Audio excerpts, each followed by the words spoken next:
Welcome back to Hot Route Takes. I am your host, Chase Owens, along with my good friends Brian Sarver, Christian Mills. AFC NFC divisional weekend is a wrap. We are down to the final four teams, and I'm proud to say that my favorite team, the Ravens, are one of them. And I have a lot to be excited for come Sunday when we get to talk about the preview for Conference Championship Week. But in this episode, we're just going to be focusing on the four divisional games, breakdowns of each game. All, I'd say, three outside of the Ravens game were very entertaining, very closely contested games. A lot of plays that were made, a lot of plays that weren't made. And we have players, decisions, personnel, staff moving forward to touch on in this episode. So I'm excited to talk about all of that. But we are going to go chronologically here with the order the games occurred, leading off with my Ravens, who were struggling a bit in the first game of divisional weekend. It was tied 10-10 at half with the Houston Texans, but ultimately, second half was a clean performance, 34-10 victory. I'm going to open it up to either of you guys, get both of you guys' thoughts on this game, on the players, the decisions, anything you want to talk on surrounding this game. And I'll finish it up with some stuff because I got a lot of stats and thought process regarding the adjustments that were made. So I'd love to touch on that at the end. So if one of y'all would, please just go ahead and jump right in. All right, I'm going to kind of touch on Baltimore's defense and the adjustments I saw from that side of the ball to kind of limit this passing attack that the Texans did have. I think a lot of it was being able to kind of have two guys near Nico Collins, be able to bracket that side of the field, and then being able to play good middle of the field defense to kind of take away some of those other things that they targeted quite frequently in other games, and then being able to pressure him while doing that, kind of moving him off his spot, making him be creative. And I thought they covered really well in secondary. So I thought they played well. I kind of showed the flaws in the Texans roster and where they come up short. And really, I thought CJ Stroud played pretty good despite all of that, especially in the first half, kept it close. But kind of in the second half, things kind of fell off. And you credit that to a good coaching staff in Baltimore. But on the offense side of the ball, Baltimore kind of slow to start. I guess you can contribute some of that to the week in between playing, having the off week, and then also didn't y'all sat players in week 18, so quite a break before they played again. So that will always play into things. But they kind of found things rolling in the second half, and Lamar being able to evade pressure and kind of extend plays was a key in this game. Yeah, I mean, I agree with a lot of what you're saying, but my big thing just for the Houston side is the running game was non-existent. And with that being said, I think Baltimore did a great job deleting that and knowing that when they get at least somewhat of a running game going, that's when you've seen CJ Stroud be as great as he's been all year. But really, to me, this game came down to one, Lamar getting tired of hearing that, he hadn't had that big playoff win yet. He took over the game. It was Lamar Jackson's show. I mean, you look at the stats, he's filling up every category. But my biggest thing is, in reality, this is what I would say is a team that barely made the wild card and a great team. And I mean, what I say when it comes to playoff football, you got to have both. And until a team proves me wrong, guess what? I mean, I don't think it's going to be possible. Houston didn't have the running game, ultimately loses game by a lot. But I think it's ultimately really is just Baltimore defense. I mean, we had a pod, a while back talking about defenses. Baltimore defense has to be probably one of the best defenses we've seen in a long time in this league that now is an offensive league. Baltimore showing that that's not the case, at least when you play them. Yeah, and they're really a Swiss Army knife because they can get it done each and every way. Going all the way back to week 1 when they played Houston the first time, surrendering just 9 points. This time around, Houston doesn't get an offensive touchdown as well, just the punt return touchdown. So 2 times you play CJ Stroud and both times you hold him out of the end zone. Pretty strong showing for your defense there. And for me, the offensive side is what worried me at halftime. I'm still every sports fan out there just assuming the worst at all times kind of thing. And when you're 10-10 at half and you've played great defense, you're like, this is just a recipe for disaster. But really hat tip and a hat tip for all year to Todd Monken for what he dialed up in the second half.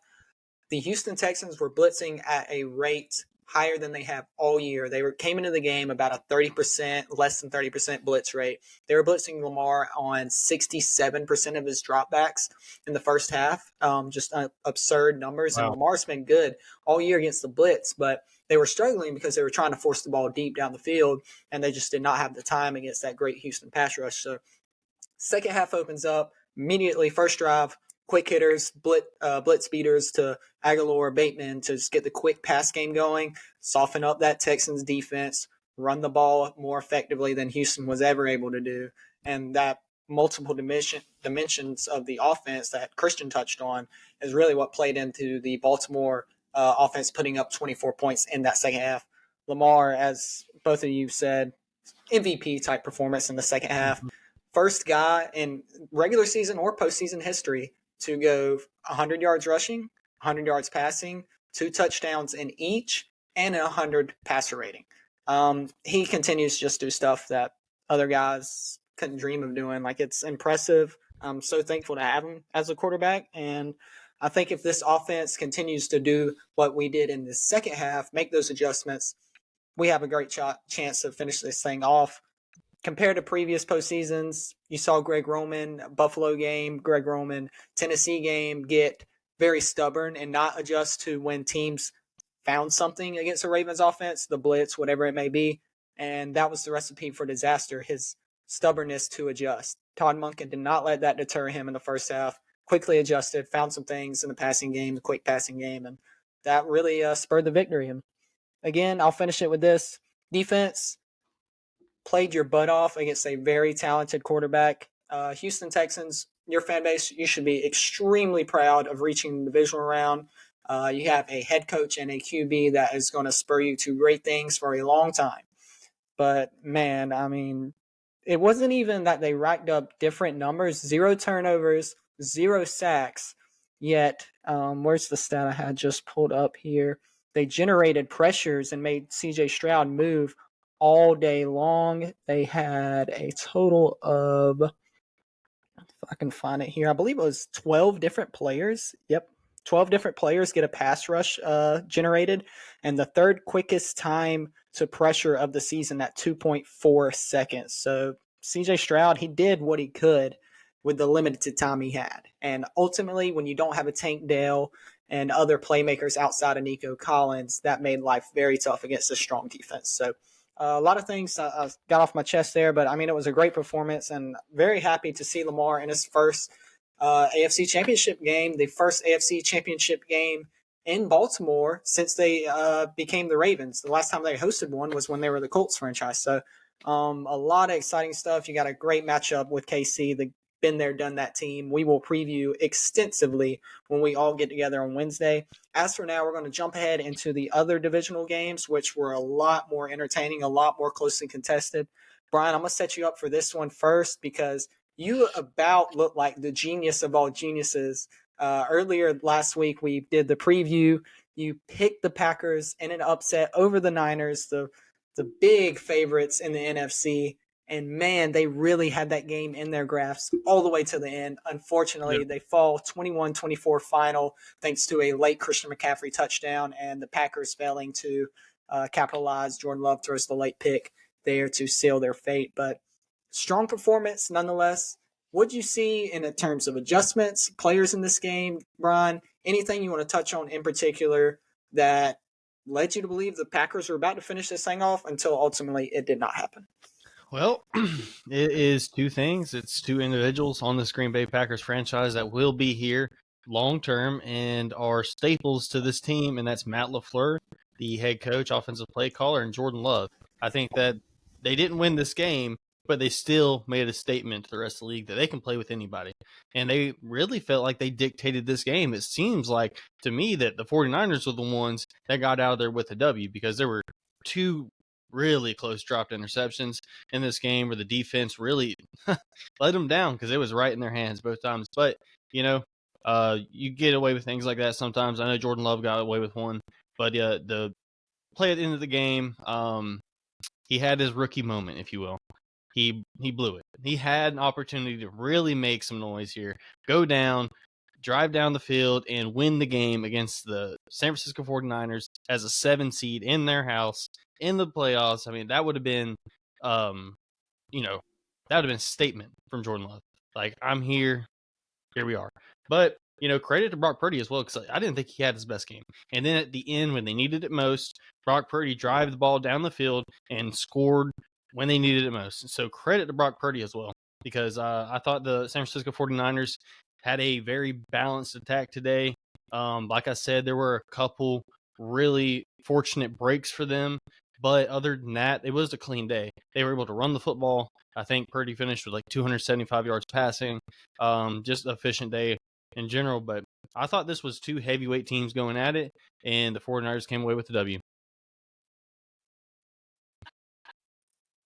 Yeah, I mean, to me, I just see the game a little different than Brian, you can say, because my big takeaway was, the last 6 drives Green Bay had, you can look at the stats.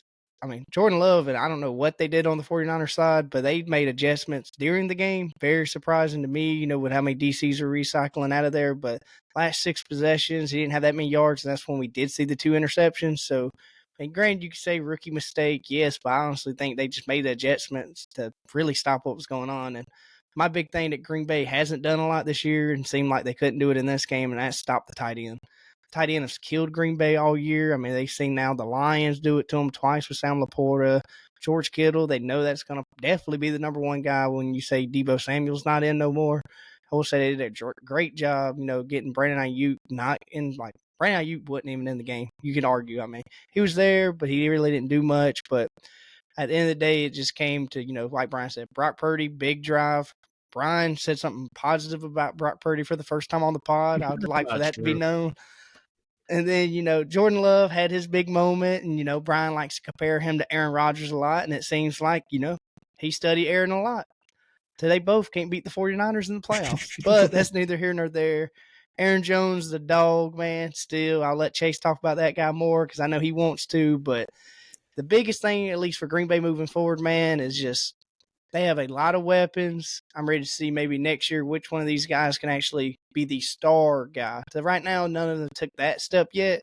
And I think on, like, I ain't going to say a night like that Jordan Love doesn't have a number one guy, but I think that's really what he's missing is having that number one guy in big moments that he can really trust. And I think that's what came down really to the last drive where he's just like, rookie mistake, got to get it. This is my big moment. Just he doesn't have that guy yet that he can say is his guy. Yeah, I mean, same thing I said about the Houston Texans fan base. I'll reiterate to Green Bay Packers fans out there. I know this is a tough loss to taste, leave with on your season, especially the way you played in San Francisco. But Jordan Love firmly established himself as one of the top QBs in the NFC, given his age. Guys all around him stepped up. Who becomes the number one, as Christian's touched on? You bring a veteran guy in there to guide that young wide receiver room in the offseason. And you let Aaron Jones get a full, healthy offseason of training, really build around him, leading that running back room. And a lot can be done on the defense through the draft. That's when you're really rounding out this roster and you can compete with the Detroit Lions for this division next year in a higher seed in the NFC.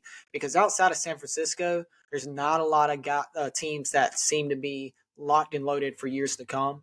NFL, we know, changes year-to-year basis, but the Packers got to love what they have going forward. And hat tip to them for playing a great game. Unfortunately, they may need to yeah, pun intended, as always. And another quick note, we're going to talk about another kicker later in this pod, but Green Bay, I think they need to be in the market for a kicker in the draft. Carlson, wasn't really sure why he was drafted. He didn't have the greatest career at Auburn. I know his brother is a solid kicker out in Vegas, but he struggled pretty much all year, and you kind of felt a big miss coming in this game. And so 44-yarder, I know it's not exactly a gimme, but NFL kickers got to make those. So pressure moments really can make those kicks seem a little bit longer than they are. Guys that can step up and make that really help a franchise lean on a department that you're going to need. You need all three phases in the NFL to get to the ultimate goal. So we'll see what they do moving forward there and what they do with the defense around Jordan Love, all the good things as we talk in the offseason. But to get to the NFC North team that did win the division, and they did reached the NFC Championship game. The Detroit Lions, I know that fan base is probably more deserving of this than any other in football. It's been a long time coming. And yeah, they didn't have to play the Cowboys or the Eagles in the divisional round. They got Tampa Bay and Baker Mayfield, but they took advantage because I know they were 9-8, but Baker had been one of the hotter quarterbacks, especially given the late regular season run. And they didn't fold against that guy when they got him behind early with the interception. They extended the lead, kept playing sound offense. Jared Goff really operating that side of the ball very well. And Tampa had a shot late. Detroit's defense steps up, make a one last huge interception to cap off this win. 31-23 final home victory over the Buccaneers. Lions reach the NFC Championship game. Wow, guys, that was a pretty entertaining game. The first one is Sunday, and I had a lot of fun watching those quarterbacks, two guys that's been written off, show up and show out for a lot of that game. Christian, you've really followed both of these teams a lot, and you've got guys like Gibbs. You said in the preview you've cheered on all year. You've cheered on Baker all year. Those two went back and forth. Both of these teams went back and forth. What players, what decisions did you see in this game that you take away from and ultimately led to Detroit coming out victorious? Yeah, I mean, number one thing for Detroit is Gibbs. I mean, if they didn't draft this guy, I think this game definitely, you can say what you want, but Gibbs played a big effect into this game when Montgomery got out there. It was, I guess you could say he did his part. I mean, he got this defense war out, and then Gibbs just turned on the Jets and get going. But, I mean, the biggest thing for me is, man, Sam Laporta, man, came off the injury. He's probably still dealing with it, and what he's been for this team still is amazing me. And then, I mean, St. Brown, you should expect him to do this. This is their number one guy, I expect. But, I mean, my biggest takeaway, man, and it's crazy to say this, and it's Jared Goff, man. Tampa Bay knew what to do to try to get under this guy, and that's bring the heat. I said, anytime pressure gets in this guy, he folds, and he didn't. I mean, Jared Goff showed that maybe he is worth that number one pick that he got spent many years ago. I mean, both of these guys are number one picks, but ultimately, playoff football, turnovers happen, and when that happens, the team that has the less ultimately win, and that's what happened with Detroit.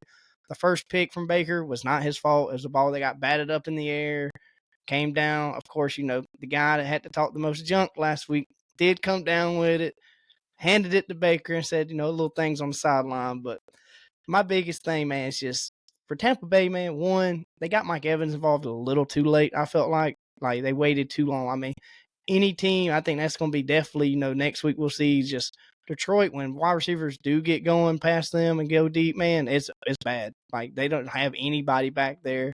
They have a 3 rotation of safeties, and none of them have really proven that they can stop that deep ball. But I think just the biggest thing, too, is just Tampa Bay was killing them in the running game, and eventually just for some reason went away from it, let Baker throw the ball 41 times, and I think that's been when they have lost games.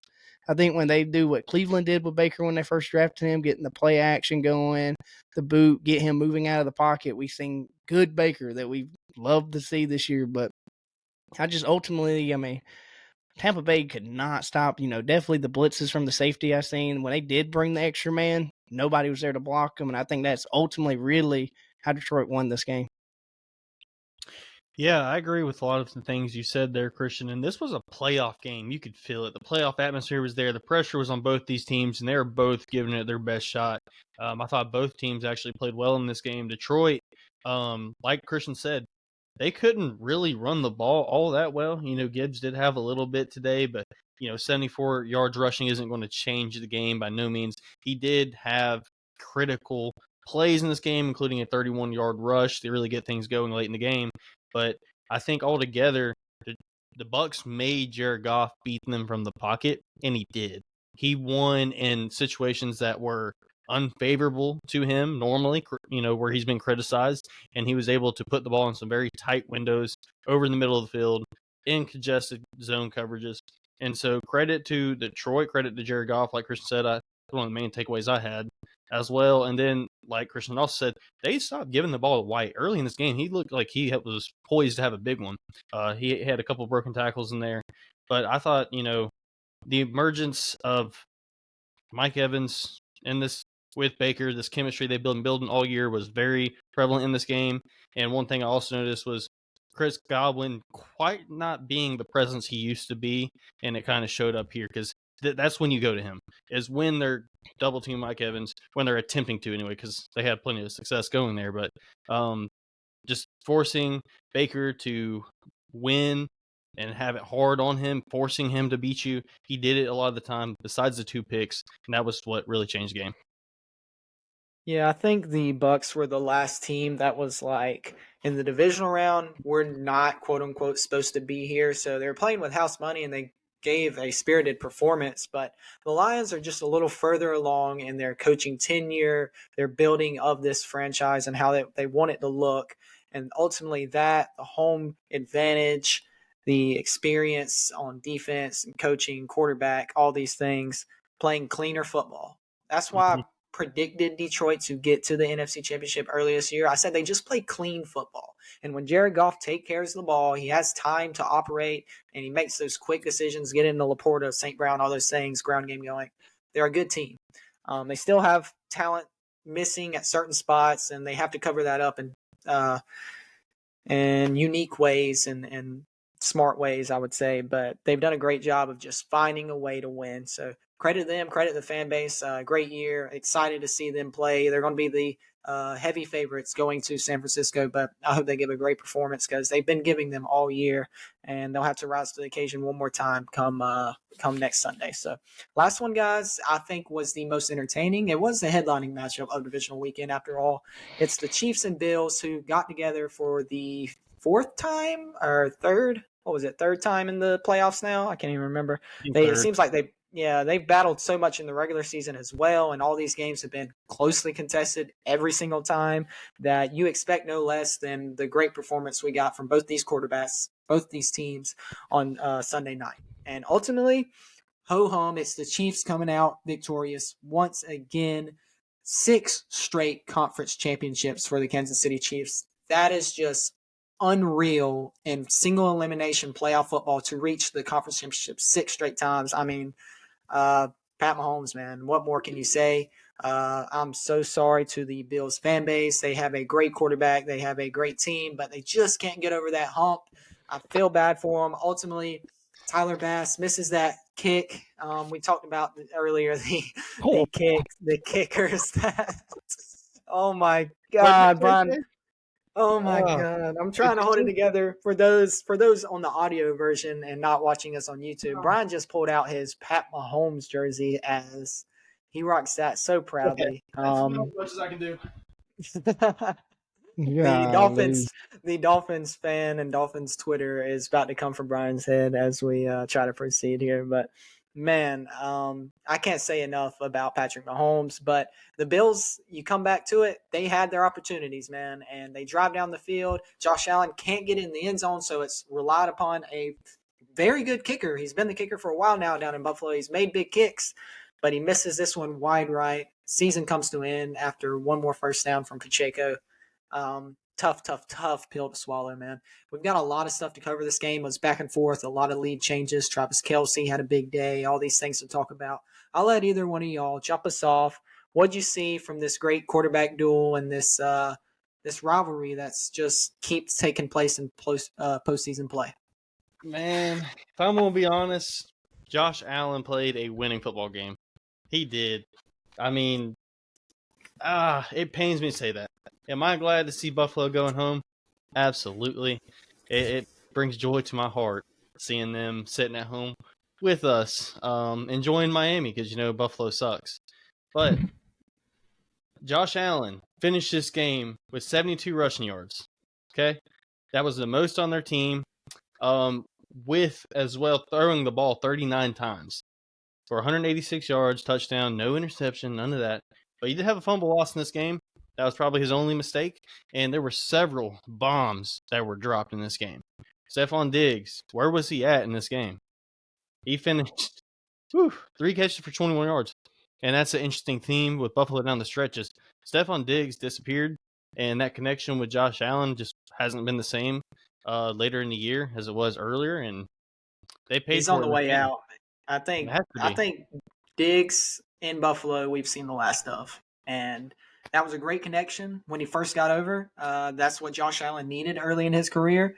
and it's a great move, but that's kind of the relationships kind of seem to run its course. So I would be shocked to see him back next year, and he did not have a good final performance against a good corner room in KC, but he's got to make more plays, and if he does, Buffalo may have won this game. So, Christian, your thoughts on the plays and the players that took place in this game? Yeah, I mean, just to keep it on the Stephon Diggs, my big thing was, like y'all, I don't think he's the same guy he was. I think, I will say this, though, the last time KC played them, he didn't do anything that game either. I will give KC credit, definitely. I think Brian can say this also. At least when they play these number one guys, I ain't going to say they shut them down, but they do very well on holding them up. I mean, we've seen what they did to Tyreek. Now we've seen what they did to, Diggs, that we expect to have big games.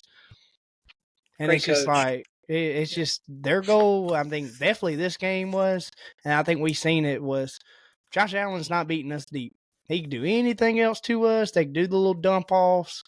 And I think ultimately, I mean, that's what killed them this game is KC had all the big plays. I think I seen a stat was their longest pass was like 15 yards.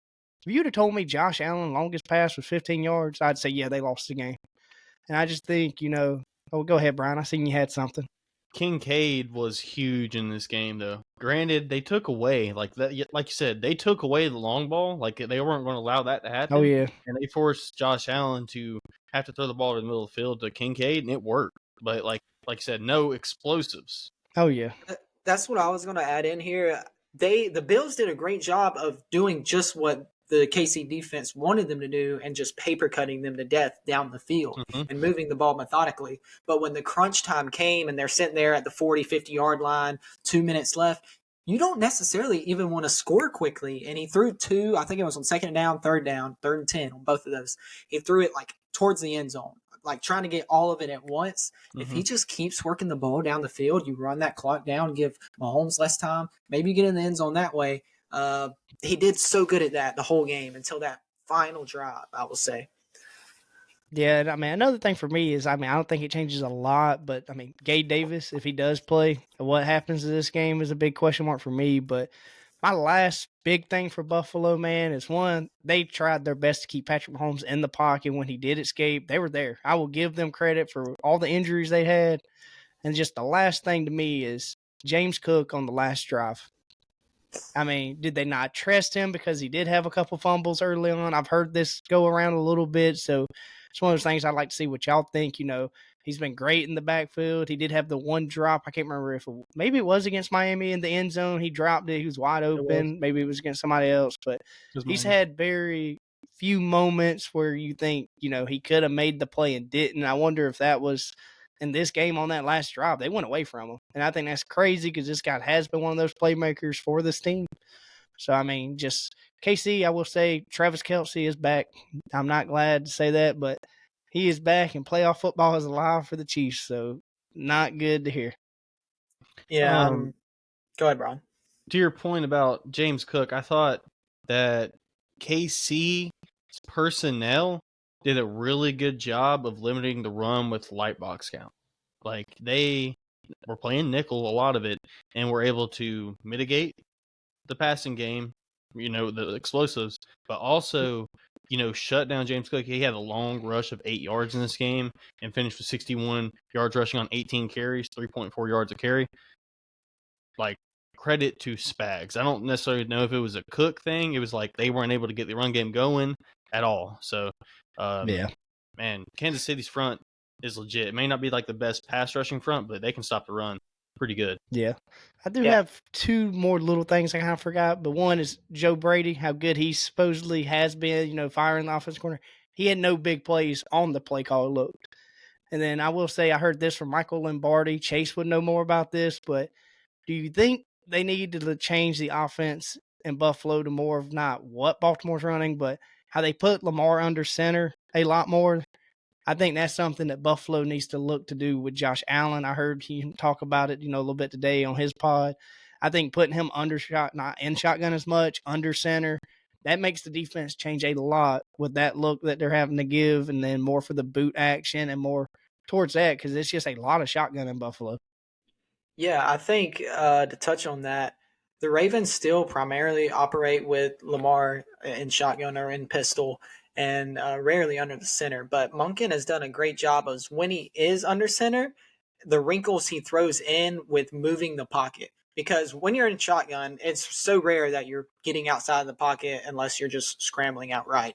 When you move the pocket under center, you get misdirection. That 4th and 1 in the Houston Baltimore game, everyone on Houston's defense expected power run to the right. They just slip out Ronnie Stanley and Lamar Jackson to the boot to the left, and they pick up a great 15, 18-yard gain. And those big time crunch play calls can present themselves when you have the ability to misdirect defenses in short yardage situations. I think Buffalo's desperately missing that. But that also comes with the running back personnel. If you got Cook in on those short yardages situations under center, how much does the defense respect him to actually get the ball and just run straight up in the tackle box? They kind of expect Josh Allen just do these sneaks and stuff like that. I'd like to see it, to Christian's point, maybe on 1st and 2nd down when you're looking for those shot plays, get under center, let Josh Allen move, avoid the pass rush, have a big playmaker just run past everybody. And if he can't get open, have your tight ends work the middle of the field. And Baltimore does that a good bit. And it's not often, but it's enough to wrinkle defenses. And being that Swiss Army knife is what makes it harder and harder to plan for, man. Buffalo and Baltimore is really one and the same. They've been built around their dynamic quarterbacks. Both of these guys often lead the team in rushing. They often have the ball in their hands when it matters most all the time. It's a matter of stepping up, making those plays. For some reason, Pat Mahomes is the guy that just keeps making them more than anybody. And for that reason being, he's the best at it. So we'll see if Lamar can knock him off next week.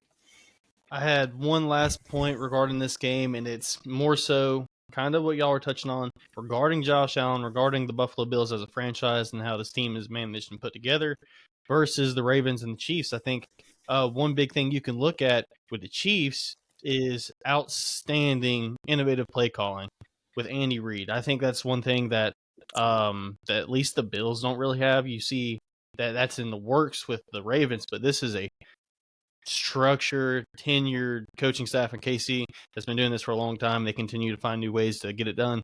And that's not something that the Bills have. You know, Baltimore is building it, but I think that is the next evolution to this team. And we've talked about it in the past. They need to get an offensive-minded head coach to get the most out of Josh Allen, because the play he has put on the field and what they've been able to accomplish and not being able to get any significant wins as far as AFC Championship game or a Super Bowl, that's huge with the talent they've had. This window, how long is it going to be open?